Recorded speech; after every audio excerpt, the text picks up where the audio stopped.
Chancellor, we've seen the biggest fall in living standards on record, with people on low or fixed incomes absolutely terrified. Does the government understand how scared people are? What is the message of support that's on its way?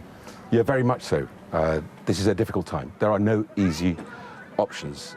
We see Putin deliberately use energy as a tool to get back at us for the help we're putting into Ukraine, and that is obviously impacting families because of energy costs, impacting families because of the cost of food, as we saw today with the inflation numbers. We are working on two things. One is to deliver that £37 billion package. We are midway through that, so in a couple of months' time, everyone will see £400 off their energy bills. Of course, energy bills are rising, I recognise that.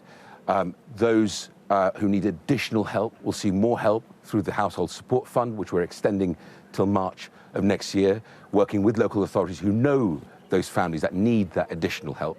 And the other thing that I'm doing that we're really focused on is what more do we need to do for January?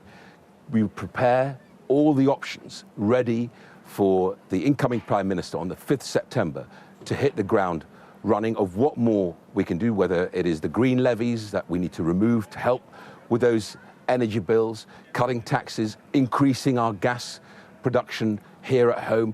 And of course, the one thing that I'm beginning to really get concerned about is the impact on small businesses because of the energy spike that they're seeing, which is obviously going to put huge pressure on SMEs. 5.9 million small businesses are the backbone of the British economy. The Labour Party says it's going to freeze energy bills at its current rate. You're saying you're not going to do anything extra until January. That is just too late. People understand freezing bills and largely welcome it. Why do we have to wait so long for your support? Well, we're not waiting. We've got 37 billion and we're part of the way through that. So £400 in the next couple of months off people's energy bills for everybody. The 8 million people who need that most urgent help are getting at least £1,200 of additional direct payments to them. If you look at the Labour plans, and look, I'm happy to look at any plans, but when you start to examine them, there's a real problem with them. A couple of things. One, they talk about paying for some of it because inflation would come down. Well, we see today, actually, inflation plays through on food costs. And so their numbers are out on this, and they need to work out and be honest with the nation how they're going to pay for this. The other problem with it is actually you're rewarding people like me who are the wealthier end of the spectrum, and people who might have very high energy uses and be wealthy. Is that the right thing to do when money's tight, when we should be targeting it to deliver that help and be resilient against Putin? Is that really the right thing to do, to waste money on wealthier households that have higher consumption?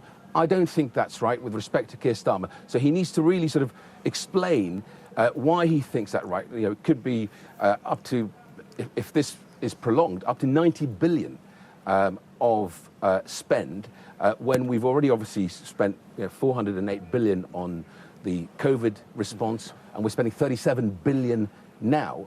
I would much rather see targeted support for those families. If you look at what the Household Support Fund does, one of the ideas I'm looking at is that families, through no fault of their own, but they have someone in the family or themselves being unwell and need higher energy, we should be able to look at ways of a GP being able to refer them to the Household Support Fund to be able to get that additional help. So we leave no stone unturned. I'm looking at every option to be ready for the 5th September for additional support. My message to your viewers, whether they are small businesses or families who are really struggling, who are really worried, as you say, is that we'll be ready for more support as the new Prime Minister comes in. You criticise the Labour plan for not being targeted enough. Your flagship policy, Liz Truss's flagship policy, is tax cuts. That only goes to wealthier households. It does nothing for pensioners, those on low incomes and benefits. Yours is the untargeted policy. Well, Liz has said a couple of things. One, that she will have a moratorium on the energy levies, which will help with energy costs. She will also reverse the national insurance increase, which again will help those families that really need help. But what she's also said, Simon, is she won't be writing a budget on the leadership campaign. She'll do it once she walks into number 10. My task, my responsibility is to give her the options to be able to make that decision of how she targets the help for those families that we know are going to need it as we get through winter, and as we know that Putin will continue to use energy as a tool to get back at us for the help we're putting into Ukraine. We must remain united in the face of this threat on our continent. It is not right, I think, that we begin to sort of divide and turn it into a domestic issue. That's my focus, is to make those options available and then share them with the nation. There are no easy answers, Simon, but my job is to make sure we're ready. I've got a great team. When I had the vaccine portfolio, I had Emily Lawson, who was phenomenal. I now have Phil Duffy, who's working night and day with the team in Treasury to make those options available for the incoming Prime Minister to make those decisions. You say you don't want to have a divided country. Your party is split right down the middle. There's a very unseemly spat going on between these two. People will say, at a time of national emergency, the government has gone missing. I don't agree with that, nor do I recognise it. The moment I walked into the Treasury on the 5th of July, I gathered my top leadership team. I just spoke to you about the equivalent of Emily Lawson in Treasury, Phil Duffy, who's literally working night and day, making sure those options are on the table for the incoming Prime Minister, but also the team that's operationally delivering today. That 37 billion is equally important. If I don't get that £400 out the door in the next couple of months to reduce those energy bills in GB, but also the equivalent in Northern Ireland, then I would have failed those people. If I don't make sure that if you are a pensioner, to get the additional £300 in the next few months, I would have failed. If I don't make sure you get the £150 if you are disabled, I would have failed. So we are working night and day to make sure we get this done and have all the options for the incoming Prime Minister for more help for both households that are really struggling and for small businesses. And do you think that, just a quick one, do you believe Liz Truss does that British workers need a bit more graft? They're not working hard enough? Well, what Liz Truss was talking about is, can we improve productivity in the United Kingdom?